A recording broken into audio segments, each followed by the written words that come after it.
It's just doing its thing. Okay, going live. Okay, well, welcome to this panel event on big ideas for enabling a green recovery in Wales. Welcome to one and all, welcome to a great panel. It's a really appropriate moment, and certainly with what's going on, we need to focus on this question. So I'm going to get straight into the panel, and rather than me introducing them, I think the best thing would be them to introduce themselves. So Rebecca, can I start with you? Mornings, David. Thank you, and thank you for the opportunity to join the panel today. I'm Rebecca Williams. I'm the Assistant Director at the National Trust here in Wales, and we've been asked to set out what our big idea, what green recovery means for us. I think green recovery is a really complicated phrase, and every conversation at the moment seems to have a different angle or a different lens through which we look at green recovery at. And all of them are valid, and every organisation, every sector, every part of society has a different part to play in the green recovery. So I just thought I'd set out some ideas and some principles that we in the National Trust believe underpin what a green recovery might look like. So for us, a green recovery means putting nature and green spaces at the heart of recovery. This is for social, economic and environmental recovery. This is not just the green recovery. And this is for our well-being, for individuals and for communities and for the nation as a whole. And I think a green recovery needs to build up from what we've already got. We're not starting with a blank piece of paper. We already have the environment. We already have policies in place. And we need to make the best of what we've got and be creative enough to be able to stop doing the things that don't work so well. Now is the time for us to look at the framework that we're working through. Working in partnership will be absolutely key for delivering our green recovery. It's great that this kind of festivals come together and we are able to work together, share together, but this has got to be a starting point, and we have to turn this talking into delivery. We have to be innovative and bold. And I took some heart from listening from the First Minister in his opening statements earlier in terms of what he set out and his ambition. And we really need to hold on to that ambition as we go through the difficult months ahead of us. And I think the really key thing for me, the green recovery isn't something for the green environmental sector. This is something for society as a whole. And we really need to ensure that when we're looking at all aspects of recovery, be that education, be that society, our healthcare, that we are thinking about what green recovery looks like and how we deliver that and how we ensure that those green roots are at the heart of everything we do.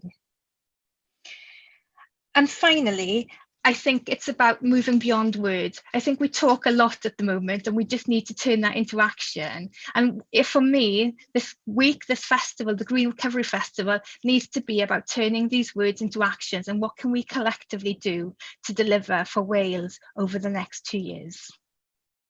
Thanks very much indeed, Rebecca. Thank you. Nigel.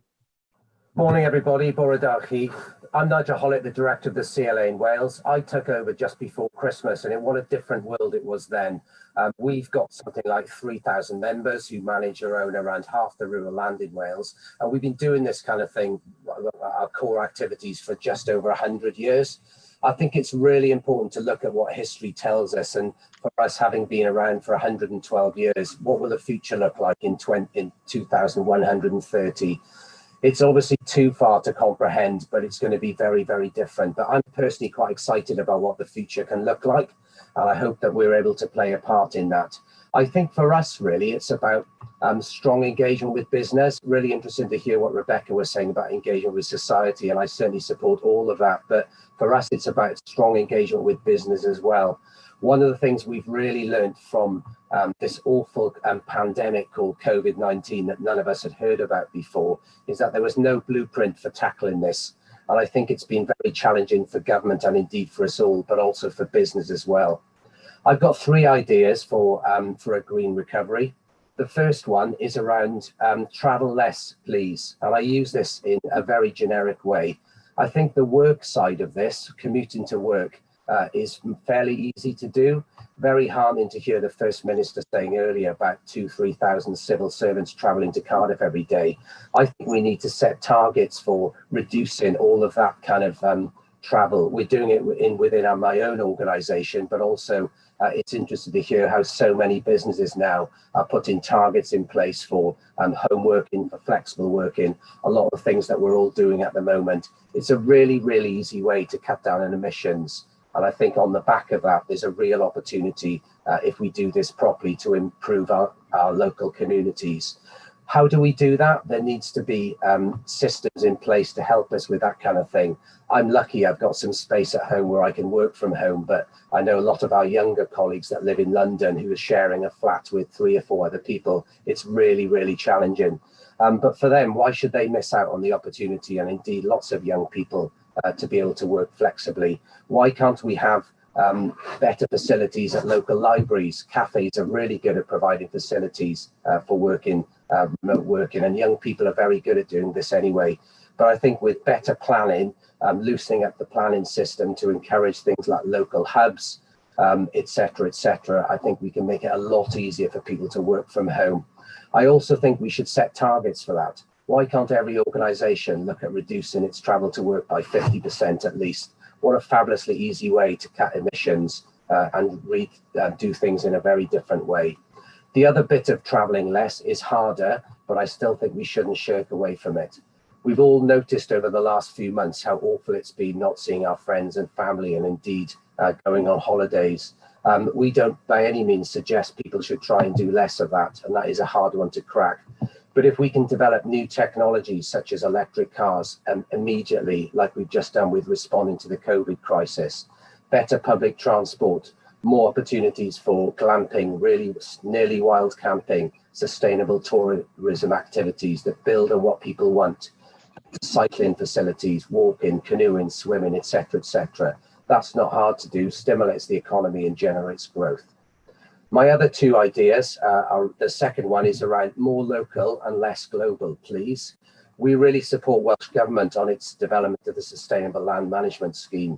The Welsh agriculture budget for this year is something like £350 million. Many farms can't operate without subsidies, so we need to enable them to work towards a different way of management. Nobody wants farmers to go bust and lose their homes. That's the last thing any of us want.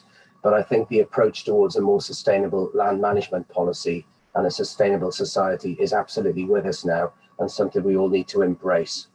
Public goods, what does that mean? We all talk about that, but can we not get that as a term better engaged within our society so the public actually understand what that means? Everybody understands what a tree is and how important it is, and the fabulous work that my environmental colleagues are doing on engaging people with nature. Let's keep doing all that kind of activity. And the last, but possibly the hardest issue, which I'd like to put forward as a big idea, is can we please have some more certainty from all of our government stakeholders and those in positions of power about the future.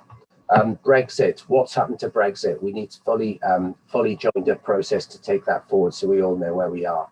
Could the UK please join up on key issues? We've been frustrated slightly, and we are not talking politics here at all, but we've been slightly frustrated about the different guidelines between England and Wales on COVID-19. Can we make sure we're really joined up on agricultural and environmental policies so we all get bigger and better to do this kind of fabulous work well? We need to embrace green energy. We need more funding for 15 to 20 years down the line so we all know what our future can look like. And I think there's a real opportunity, if we do have more certainty, to do much more for the environment going forward. Thanks very much indeed, Nigel. Katie Jo. Hello there, I'm Katie Jo Lux and I'm the director of RSPB Cymru. I take from the COVID crisis. I try and be positive, and even though it has been a really tough time for many people, and people have faced really challenging times, as an environmentalist I've had to try and find the positives, which is what you have to do if you are an environmentalist normally, and I've seen from this that we have an opportunity to build back better for nature and people. We faced a huge global health emergency, but it is linked to the other emergencies that we face, the climate and nature emergencies. And 12 years ago, the UN said we had only 12 years left to avert ecological catastrophe. We've now only got 10. So this really is an emergency as well on the climate and nature front. And so it seems to me that a green recovery is an absolute imperative. The RSPB has put forward 5 steps with underneath each of those 5 many ideas as well. So the 5 headlines are around sustainable jobs and green infrastructure, strong environmental protection, building resilience in our land and sea, helping our citizens be engaged and healthy, and leadership from the Welsh Government and the UK Government. So to give some examples under those headlines, for sustainable jobs and green infrastructure, we're making recommendations around making sure there is green space near people, biodiverse green space, and we can and that those people have access to it. But we're also recognising that many people will be out of work in the future as we recover from COVID, particularly young people. Could we set up a scheme that helps young people be a green workforce and to take on some of the much needed activity to restore our natural world? We think it's possible, and those of us in the green sector are standing by and ready to work with the employment sector to create those green jobs and green workforce with support from the state. On environmental protection, as we leave the EU, we lose many of our environmental protections, and we're really quite concerned by this, particularly some of the laws and principles like the polluter pays.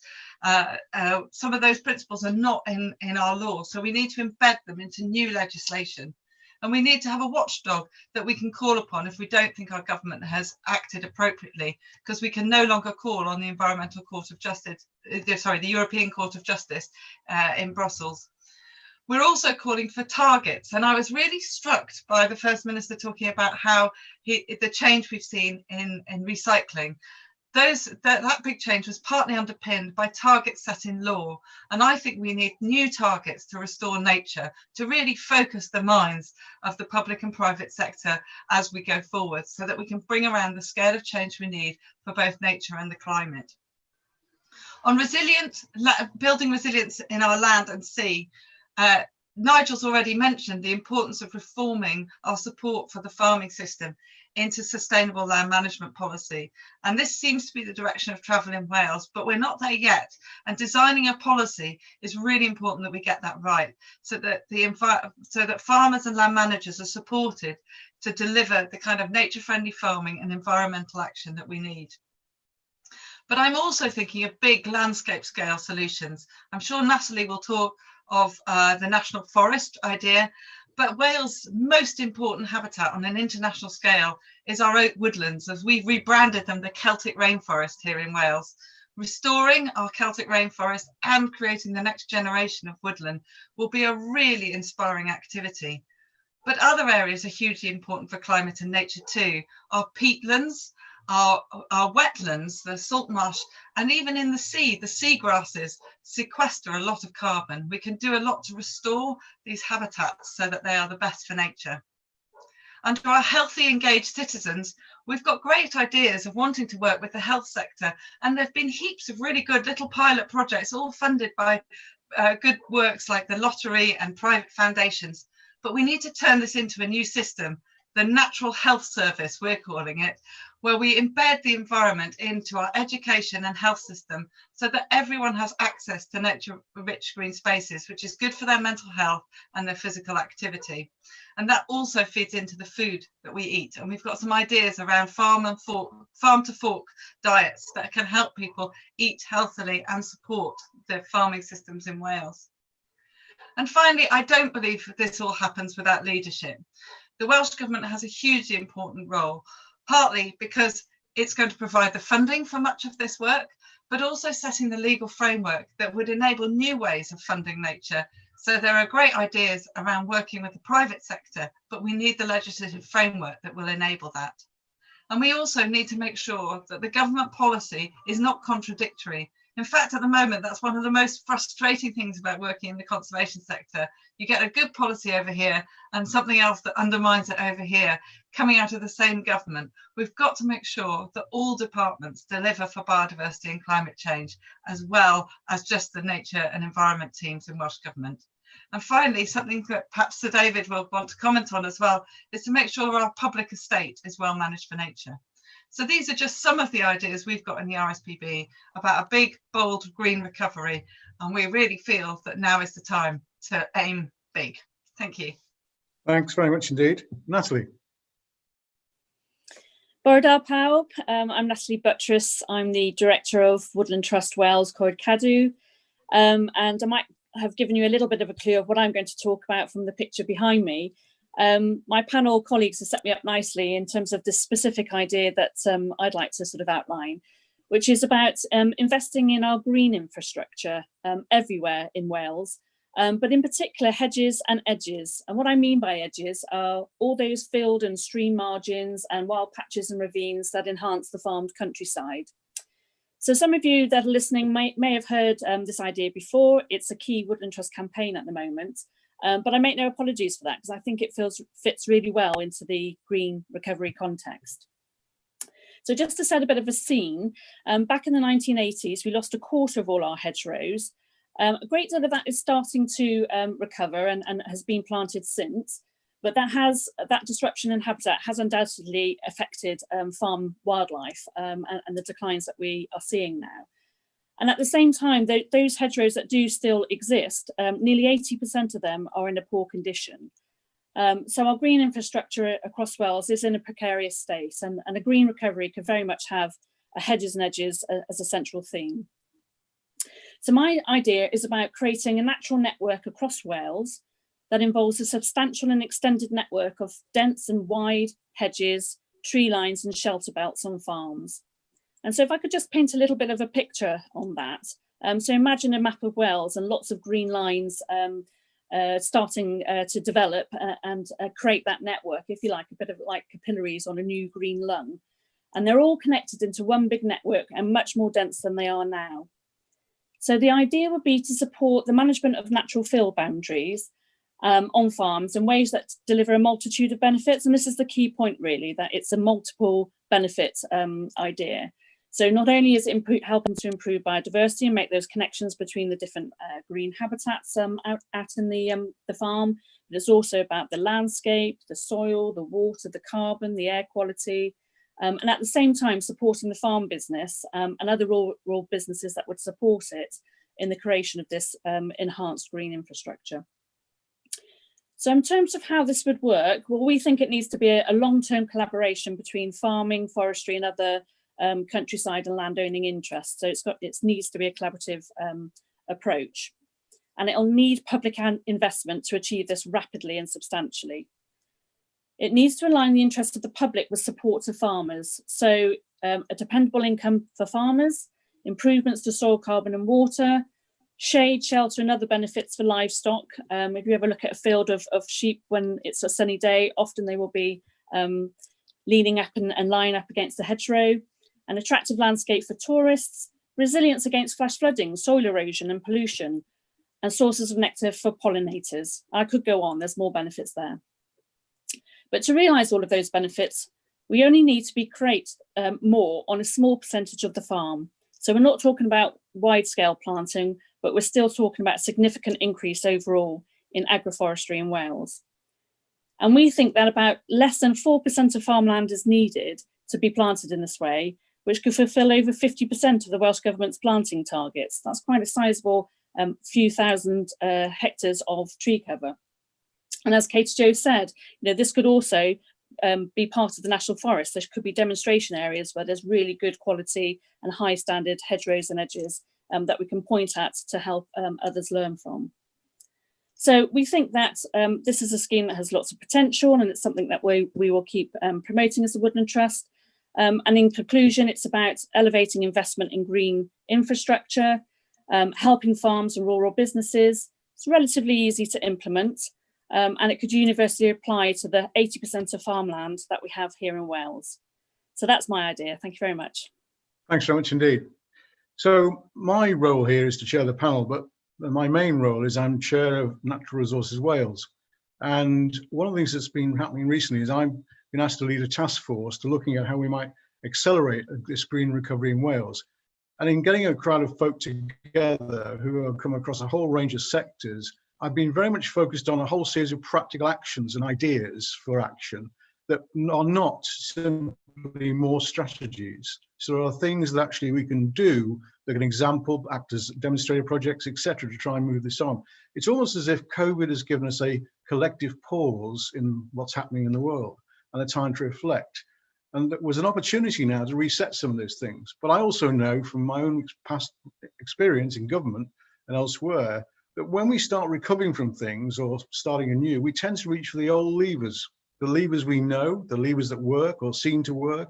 And there's almost a default in government in a generic sense that we've reached for the old levers rather than thinking about new levers that might be more risky, more challenging. So there's a big emphasis for me in actually working out things that could actually show the future way forward. And some of my colleagues here in the panel have already indicated those. I mean, the travel one is a lovely example.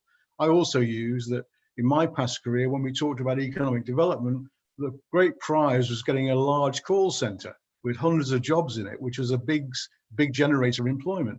Actually, the reverse may be the true in the future. And that may suggest to us that we need to get technology infrastructures and the sort of facilities that are being talked about in localities which provide high quality living environments where people can actually do work remotely and all the rest of it. There's a whole set of issues here and ideas. So any ideas that have come today from the panel are great and welcome. And anybody listening, if you've got any ideas or thoughts about this, please send them into Natural Resources Wales on our generic email address, and we'll happily feed them into the group and take them into consideration.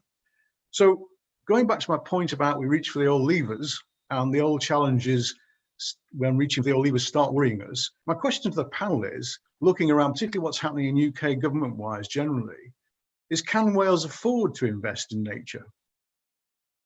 So there's a bit of a showstopper question, but it's a question that's going to be facing us all. The constant argument will be, we can't afford it. We need to do what we used to do. So who shall I start with? Nigel, hands up first. Thank you, Sir David. And I think we absolutely have to. There's no reason why we shouldn't do it. And actually, having spoken to a number of ministers over the last few months, it's quite heartening to hear that they're actually looking at some of the big capital projects now. And I don't think this is in the slightest bit confidential, and seeing whether we need to do them anymore. So if you think this is not one of the things they're talking about, but from our perspective, if you're looking at significant road building programs, do we need to do that anymore? If we are reducing commuting significantly, can we not use some of that money to do something much greener so that we can start to invest in the environment, to invest in our countryside? And we mustn't forget there needs to be an economic benefit to this and a growth and jobs benefit. But I think we just need to look at how we do use our public money in a slightly different way. The one thing that is certain is going to be a lot less public money around due to COVID, but there still will be some money. So let's channel it into a slightly different direction that benefits the environment, benefits society, and reduces our impacts on climate change. Great. Okay, who'd like to go next? Rebecca? Yeah, thank you. And following on from that and picking up some of the comments from the First Minister earlier when he talked about renewable energy, and that might be a really exciting field that we move into. But what we must do is not look at solutions in isolation. We can't just say that renewable energy is going to solve all our problems without thinking about the infrastructure, social and physical, that goes around that. So have we got the manufacturing skills in Wales to build the renewable energy infrastructure that we need? Are we manufacturing the right thing?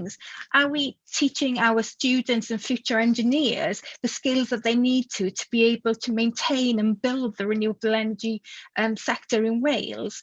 And are we creating industries that enable us to be more self-sufficient as a nation, to make sure that the investments we are making are adding back into society and into our environment? So it's not about whether we can afford to invest in nature. Can we collectively make decisions which are good for nature and in how we spend our money? We shouldn't be necessarily putting money aside specifically for nature, but making best use of the public money that we have and ensuring that the nature benefits as a result of it. But reshaping and redirecting existing spend away from what's currently spent, like picking Nigel's point about capital road building schemes, that's quite hard. I mean, when you think of the political capital invested in a lot of these issues, moving that away and saying, no, we're not going to do that. So how do you make that switch? Where's the lever, if you like, from helping make that switch? Because it's a big ask for politicians to actually move the emphasis, having just achieve a win, say, on a road building scheme, into something else you're talking about. It's emotional as well, isn't it? People invest a lot of time and a lot of effort, and schemes, and especially big infrastructure schemes, don't come about overnight, and there's people's jobs invested in them and physical changes to society and communities we work in. but these are the brave decisions we need. And Katie Jo mentioned earlier the need for clear leadership.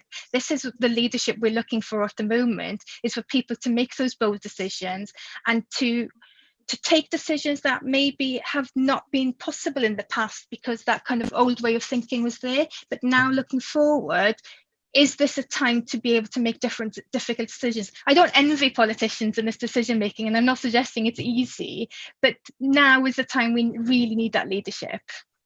Okay, Natalie. I think it's also about making sure that the full value of the investment is understood, and giving decision makers all of that information in terms of that total return on investment. I mean, for example, with Woodland, timber value is only one aspect of what value Woodland can give. You know, there's evidence out there that it could be 12 times more the actual value of the timber. So there's lots of examples like that where, you know, we really do need to think about what's the long-term benefit of investing in this and factoring that into the calculations. Katie Jo. Yes, I suppose my brain immediately said, I'd turn the question around, can we afford not to invest in nature? So the challenge here is that, a bit like climate change and the loss of nature, our failure to invest in our core underpinning natural world pushes us closer to more tipping points. And we've seen to our cost the floods this spring. There's droughts that we're already planning for in our water resources. And indeed, this pandemic itself has come about through habitat destruction and animals being closer to humans across the world. So we are pushing ourselves to more and more emergency extreme situations, and it is a better investment to restore the environment up front so that we are more resilient.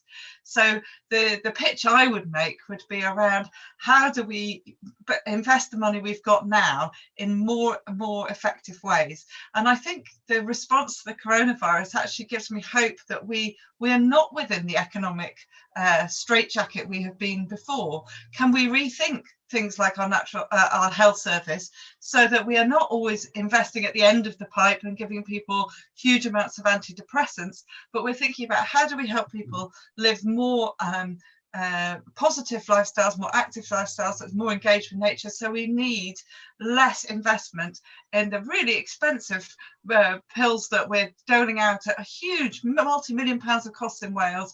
If we can invest up front, then we will be bringing around a much better outcome. And I think there's some really good examples. There's a piece of work done more than 10 years ago now that said for every £1 spent on our important sites, our SSSIs in Wales, £8 worth of benefits, whether that was from water management or fresh air or nature, sequestration of carbon or wellbeing benefits, we're seeing £8 worth back. So every penny spent is this wider value that we can demonstrate. And just one final point on that is, I think the government has a really key role to play in enabling others to put money into the system. So at the moment, the environment is kind of owned by government, and we all expect government to do this. And with declining tax bills, that's made a smaller pot. I think if government thinks differently about how we all invest in nature, we can set up systems that will enable the private sector, the third sector, and individuals to play their part. But it needs clear legislation and really good enforcement so that people know the bit they're paying over and above the legislative floor. Okay, well, thanks for that. So if I can move on a bit, one of the key questions in the task force's meetings, talking about things you could do, practical, demonstrable examples, etc. One of the key questions we keep asking ourselves is, what should we stop doing? So rather than thinking about things we should do, what should we stop doing? So could I ask the panel, what should we stop doing? I want to see a hand go up rather than me picking anybody. It would be helpful. Nigel. Maybe it's something I covered at the start, David, but it's really about traveling. I think we should just stop traveling. We should stop traveling so much. The personal one is really hard. That's the point I made about we want to go and see our friends and go on holiday. So I'll park that for a minute. But when you think about the commute into work issue, I have colleagues that work in our head office in London, they travel 1.5 hours each way to get to work 5 days a week. It's a staggering amount of time. And there'll be many colleagues in Wales that will do similar commutes, maybe not quite as far. But I think it's really easy. And when you fundamentally think about it, what do people really want to do? The majority of people want to go to work, to earn a living, to provide for their family, etc., etc. Do they really want to spend all that time commuting? So I think we can easily do that overnight, set targets for reduction in commuting to work, and then all the benefits of people traveling less. They might nip out and get a coffee over lunchtime, or buy lunch for some friends, or walk down to the nearest park and buy an ice cream or something, whatever. It transforms the economy in a different way. But I think that's an easy thing we can do to benefit nature and the environment. Okay, Rebecca, thank you. I think you're on mute, Rebecca. Thank you.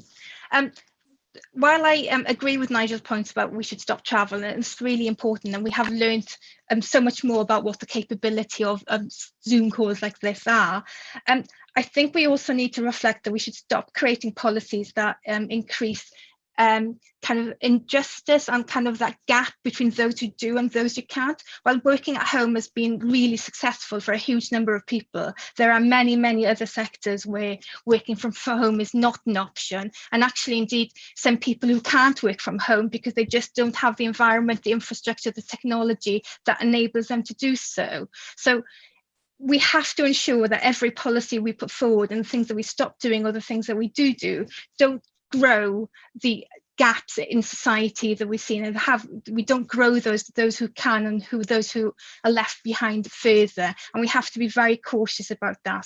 We've learned through the coronavirus and that it hasn't affected every part of society equally. Some parts of society have been worse hit and have been affected greater because of social policy, investment, health, all sorts of issues. And we have to stop putting in place policies that grows those gaps. We have to ensure that we're bringing people closer together. Okay, but can I go back to my question? What would you stop doing, Rebecca? We have to stop making decisions because we think that they were the right things to be making 10, 15, 20 years ago. So, for example, we're looking at a lot of the factories, the manufacturing, the infrastructure. There's some really difficult decisions to be made about how we invest in those, ensuring that we're creating and producing things for the future. We need to stop looking at planning policy, for example, through the lens of the narrow planning policies that we have at the moment. Can we be really imaginative and use planning more creatively in the future to help with that housing? You mentioned the housing earlier in terms of developing more housing. So stop putting some of the barriers in place that have stopped developments or stopped us even thinking about developments in the past, and be creative about how we take decisions around in the future. Okay, Natalie?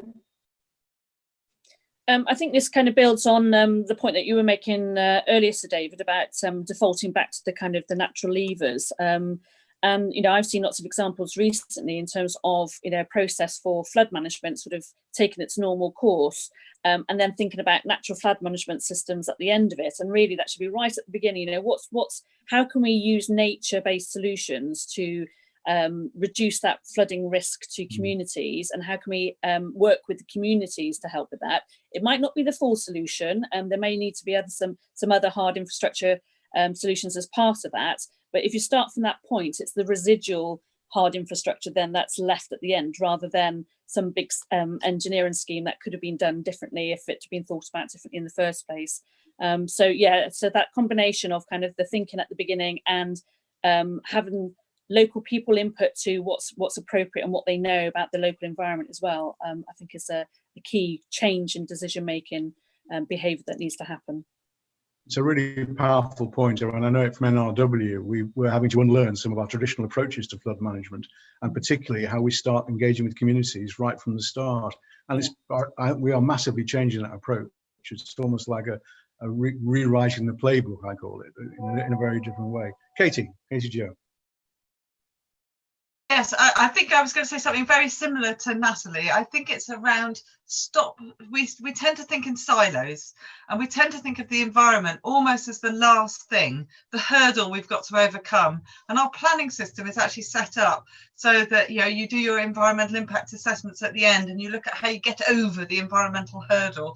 I think we've got to have a fundamental switch and understand the part that the environment plays in supporting pretty much every human activity. And if we look at it from that end of the telescope, we start to pose very different questions and find very different solutions.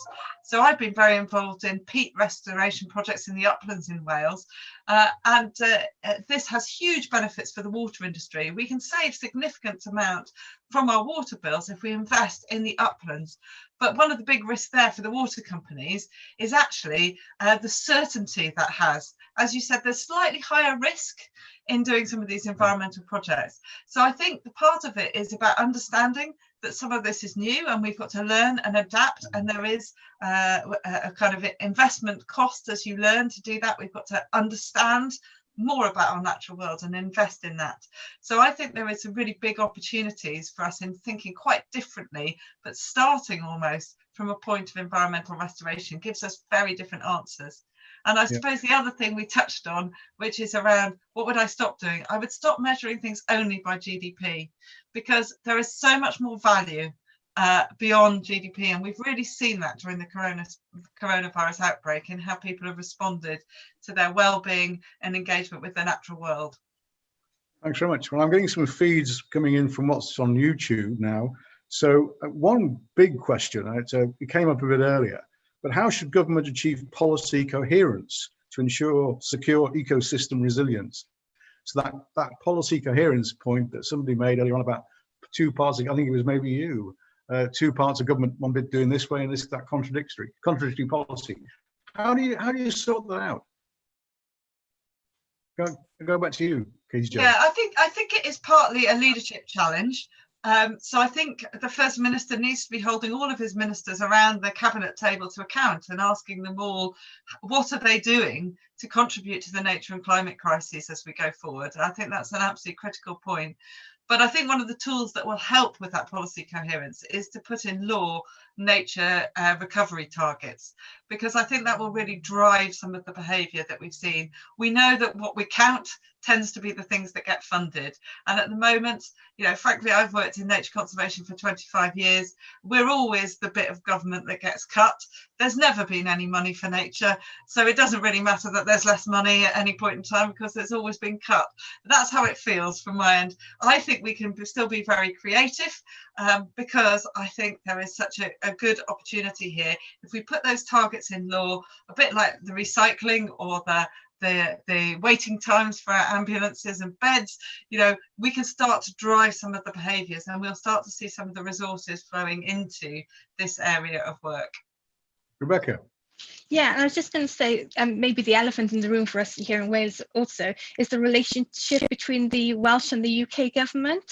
Some of the decisions that affect our environment and our economy and society are not always ones that are made in Cardiff, and they are made in Westminster. And we have to have a very positive relationship between both governments if we're actually going to deliver on this. And at the moment, it does feel that there is a kind of a get out between governments, that difficult decisions are made elsewhere, and we really need to get to the bottom of that. And when we are talking about decisions in Wales, that there is a way for the governments to work collectively to come to the right conclusion. And I understand politics makes that different, and what we've seen over the weekend around moving away from frameworks makes that more difficult.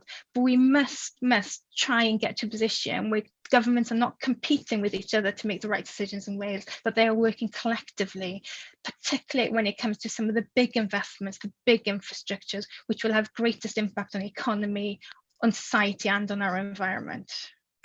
Okay, can I go back to the policy coherence or joined up, if you like, question? Natalie, your view on that? I think it's not just a government issue. I think it's across all sectors, really, to help influence, what we all collectively want to see, and that will throw up and needs to throw up any conflicts of interest, but work through those in a transparent way. So, for quite some time, forestry and farming have worked quite separately, and we need to try to work together to, get the ultimate tree cover and productive as well as conservation objectives from trees and woods. So there's lots of challenges out there, and it's about really trying to link them all together, within policy and government, but also within each other's organisations and sectors as well. Right, Nigel, your view. Yeah, I mean, it's an important question, David. I think Rebecca's covered a couple of really important things about the links between Welsh Government and UK Government and how that bit works. What I do think, and I could spend hours talking about this, but very briefly, I think it's really heartening to see we do have politicians that are talking much more about the environment. We still have the strong commitment to climate change, which I think is excellent, from the Prime Minister and the First Minister, etc., etc. Listeners might have their own views on that, but it's still right there in terms of policy. I think what really helps them to work more closely together around the environment is just to tie it into jobs and growth where you can. So one quick example with tree planting, which I'm one of the biggest advocates for, because I think they do so many different things. But often there's that mindset within environmental organisations, and I'm not referring to any of my colleagues here, but there can be a sense of, we need a grant to do it, please. We need to get some money from government.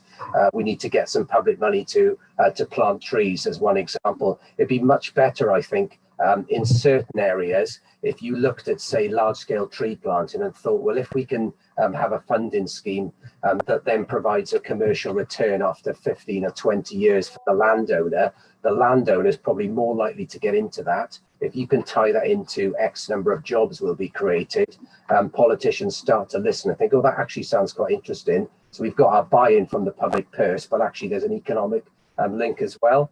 And so I think it's just moving away from the sense of whatever we do in the environment has to be funded by the public into tying into a more business focus. And then you get politicians absolutely bought into the whole process. Thanks for that. One of the things that, and the First Minister said it again today, the history of recycling in Wales is an extraordinary story, actually, when you think about it, both from the point of view of targets, but also the way individuals have behaved and the way it's been, if you like, taken on board by the population largely. What's the answer around this agenda? Because I know everybody believes in the environment and climate and all the things we're talking about today, but where's the real narrative? Where's the real buy-in there that actually makes people act and behave differently? I mean, I've been conscious of seeing some behaviours around lockdown that, amount of littering going on and a few other things. You think to yourself, actually, we are a million miles from someone having a narrative about this where actually people can fully grasp and feel behind. I mean, views, Katie Jo?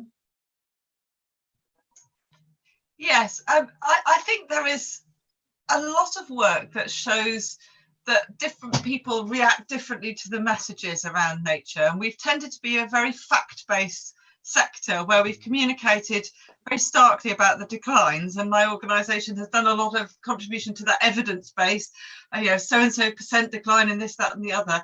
And we now know how much that turns off a big proportion of the population. Really only those people who already care prick up their ears at that. We know that we have to take people on a much more emotive journey to connect them to nature. And we also know that that primarily happens when you're young. So primarily under the age of 8, and can still happen until you're about 12 years old. But after that, you tend to find the outdoors rather dirty and messy and not something that you want to engage in. And people are really very disconnected from their environment if they haven't had those opportunities at an early age. And they can't make use of it and engage with it later on in their life to improve their mental health as well. And then tend to be much less active. So we've got some critical moments to engage young people particularly, and those generations who have missed some of that engagement. So particularly with young families, we've got to really work with those younger audiences. And I think we've got to start with a much more emotional connection about where people are with nature. Okay. And I think the challenge is that quite often some of these big environmental issues seem too big. What is my contribution? It feels too small to bother.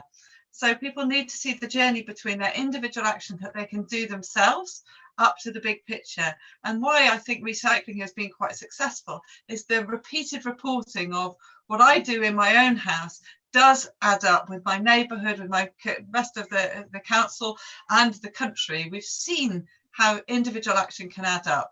And that's our challenge with nature, to be able to show how individual action and support can play a much bigger role, I think, in stemming the loss of biodiversity.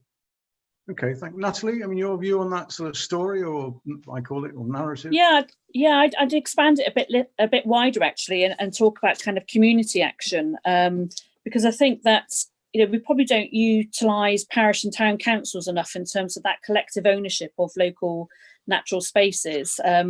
And what we've seen from the pandemic is how much people have valued the local space when they've had time to go out and slow down and appreciate it. But actually, if it was kind of high up on the agenda in terms of what everybody was talking about in the community already, and like Katie Jo said, have measures and ways of keeping attention on that when times are busier, to understand how they're progressing or what their threats and pressures are. So you wouldn't get a situation perhaps of somebody fly tipping in a car park in a nature reserve without somebody knowing, you know, what might have been behind that, or the community rallying around to help clear it up or whatever. I mean, there's a huge cost to nature reserves in terms of, you know, people misusing them. So that community engagement, I think, is going to be quite key in that narrative of looking after your own. And I think, you know, the education aspect is really important too. And I'm glad to hear the Welsh Government are now starting to look more again at outdoor learning being part of the curriculum. But I remember, and I know a lot of people in the environmental sector, their best experiences at school were when they went out on school trips or stayed in field study centres. And that's particularly important for people who don't necessarily get on with that kind of classroom environment, and the outdoors is their real kind of outlet, if you like, in terms of inspiration or creativity or just general well-being. So, you know, I think that really has to be the platform of where we go from. Yeah, absolutely. I've been entertaining my 3-year-old grandson this week, and all of those things are sitting right at the front of his mind and going around the gardens, etc. Rebecca? Yeah, I think as organisations, I suppose we've all been struck over the last few weeks about how much people have engaged with our social media channels around nature, around gardening and being outdoors, and how the demand for the kind of social media, that learning about the environment has been really prominent as part of our kind of COVID story, if you like. And we've all tried to fill that gap and provide as much information as we can to people who may not have engaged with us in the past. And that's been really important. And this idea of what nature is on your doorstep. So nature isn't something you go to. You don't have to go to a national park to be able to access and enjoy nature and good quality nature. We should be looking about how you bring nature to people's doorsteps as well. So this kind of balance between creating environments where people live, which is also good for nature, is something I think we need to reflect on and learn from as part of this pandemic. And that we shouldn't be seeing nature as something that is over there, something you go to. It's how do we create environments that around us, that we live in, which are nature rich. That's really interesting. At NRW, we've been having a conversation about how, because we tend to be seen to be focusing on the rural environments, how can we bring NRW right back into the urban environments, working with local government in parks and the rest of it, given the pressure on budgets and maintenance, things like that. Nigel, your view on all this? Yeah, I mean, in terms of the whole recycling thing, I remember really well when recycling levels were just not great, and it's been a fabulous story, isn't it? And I hope that the latest splurge we've seen of people throwing litter everywhere is literally just a blip as people have gone a bit mad coming out of lockdown. I hope so anyway.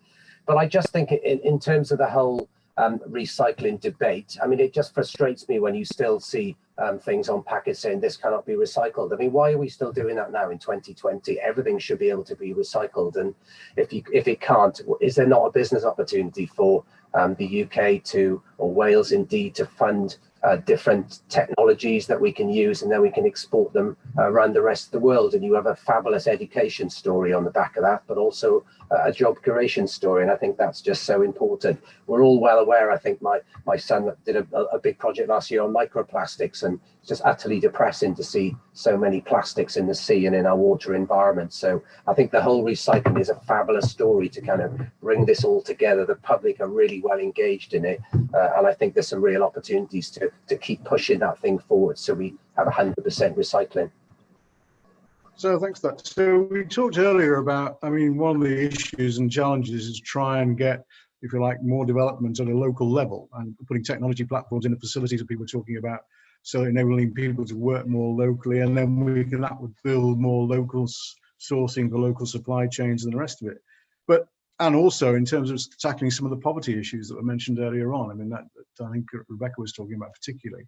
But how do you balance that expanding, if you like, the rural environment or the small town and villages environment against that prioritizing environment and ecology? Because again, what we could be seeing then is a massive development of small places, et cetera, in the terms we've been talking about. A bit of a general question, but it's going to come up because, you know, one of the reasons I moved to X is because I wanted a nice, quiet, rural location to blah, blah. The next thing we know, we're seeing all this development coming in to actually give people a local base to work from. That will be quite a challenge in terms of what the story is about that. Casey Jo? Yes, I'm not sure I quite see it in that way. I mean, I have seen the Welsh Government make some initial proposals around having kind of hubs that anyone can work from, that the Welsh Government would enable, which I think is a fabulous idea. I mean, I think from my perspective, one of the big opportunities around the green recovery is to think about how we can use the planning system to bring around a net gain for biodiversity. So when we build new buildings and infrastructure, how do we put effectively a requirement that must be net positive for the environment? Now, we don't have that at the moment, and there's a more advanced conversation elsewhere in England and Scotland around this than in Wales. But I think this is a real opportunity to connect up some of the ambition we have for restoring our natural environment that is in NRW's area statements with a funding source. So if developers know that a basic cost of their requirement to build must be to leave the environment in a better state than when they started, we have a way of taking income from the planning system into some of the big environmental restoration projects in that area, so that people see both the planning development and infrastructure development alongside environmental improvement. And that seems to me to be a real win-win, that we, with the right parameters and legislation and guidance around it, we can do that in a good way. So that would be a different type of section agreement that we've got currently, focusing it more on the environment side. Yeah. Exactly. We have at the moment what called Section 106 agreements, but they're possibly one of the worst enforced. And most of the work that is promised under those Section 106 agreements never happens, and the money stays with the developers. So we really need a significant change to see a system that puts the funding into the delivery plans for the area statements. Rebecca? Yeah, I was reflecting on your question, and you said about people moving to Wales because it's a quiet place, or moving to a certain community because it's quiet, and then that changing. I think it's an opportunity for us to look at what we mean by community as well, because actually there's a really fine balance between things staying as they are and being open to change and sustainable development and growth. And if our communities don't change and welcome new people into them, that's the bedrock of the schools, the shops. We need that investment in these small businesses in these communities too. And it's these families and people who move into communities who are also playing the part of sustaining the future of those communities. So it's a really difficult balance between maintaining what is and that kind of strong community bond that exists in many places, but also being welcoming and opening to new people and new blood that is needed to keep the businesses going in that area. I think one of the worst outcomes for rural Wales is the issue of depopulation. We need people to drive community, to look after the environment, to sustain our economy, and there is a huge risk if the economy in rural Wales does not maintain that viability, that we lose people, and that will be to the detriment of the environment and the economy. So people are really at the heart of this, and we need to work with people and encouraging them to be part of our communities and contribute to environmental kind of sustainability in a way, and be part of that story, not something that is done to them. I mean, I personally think there's a big opportunity with the picking up the point that Nigel was making about transport and travel. We could, with public agencies, for example, just working together, reducing the amount of office accommodation required dramatically, which could then be actually reused as housing, and dealing with some of the housing shortages that we face through the country. But Natalie, what about the balance issue? I mean, I think that the issues around sort of co-design might help here, in terms of, you know, making sure that you've got equal community input to what kind of new or different services and infrastructure they need, compared to what new people coming into the area might.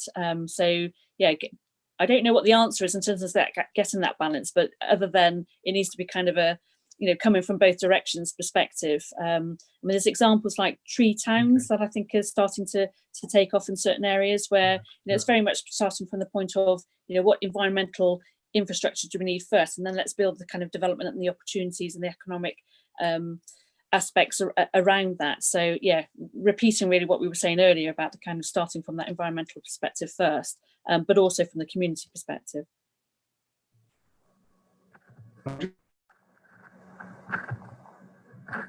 I think we've lost David, but I'll assume that I'm going to be next. So I think for me, really, hi, Sir David, I'm going to keep going and hopefully you can hear me. I think for me, I agree with all my colleagues, what they've said, but in terms of, I think we all need to accept we're going to need more homes in the countryside. We're a small island with lots of people. The population is growing. Where I live in South Wales, a very popular part of South Wales, house prices are extortionate. And so how do our young people live somewhere and live and do everything that has been said earlier about engaging with local schools and with developing businesses and so on?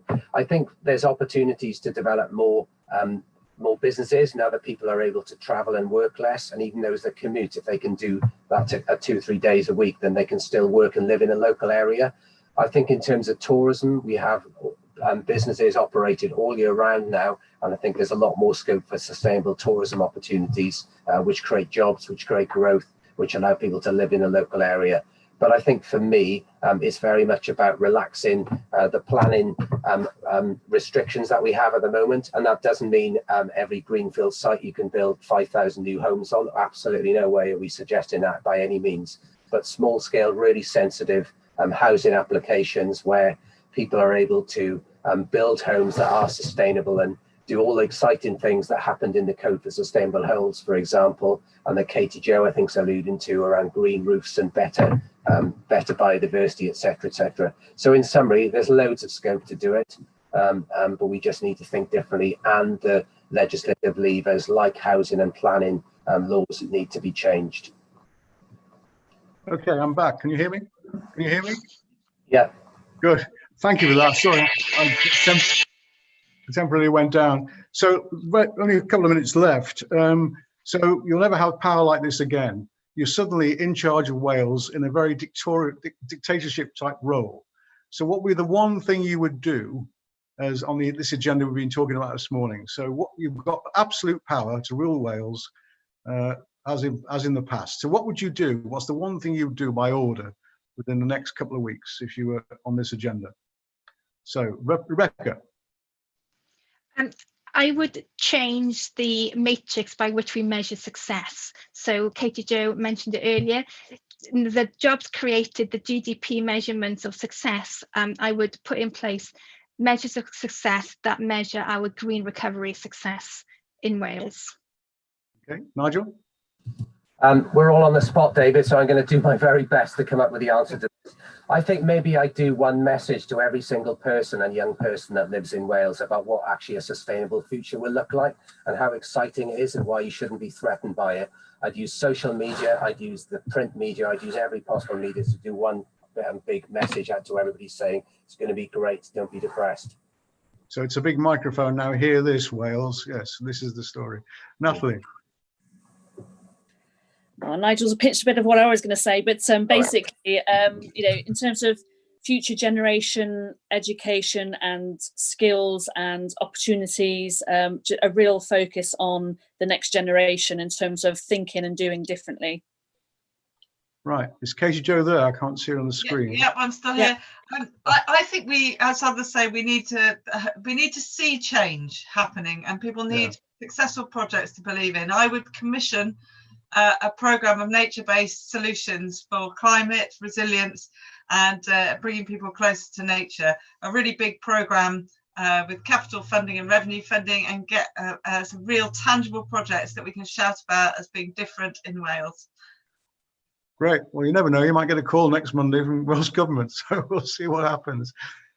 Anyway, I think time is nearly up, but thank you very much indeed, everybody. Nigel, Natalie, Rebecca, Katie Jo. I think it's been fascinating, and I go back to my point. We have got this task force on the green recovery, accelerating it, practical ideas. So anybody out there who's got any ideas, please send them in to us. We're looking at everything as fast as we can to try and get an agenda together, which will give us some practical things that will try and shift the game away from the, as I said earlier on, the old levers. So thanks very much indeed to everybody in the whole panel and all the technical people behind the scenes who made this happen, and the organisers. You know, I think it's a great day, and hopefully a great day tomorrow as well. So thanks very much indeed. Goodbye. Diolch, David. Bye. Yeah. Bye, thank you. Diolch yn fawr. Bye. Bye.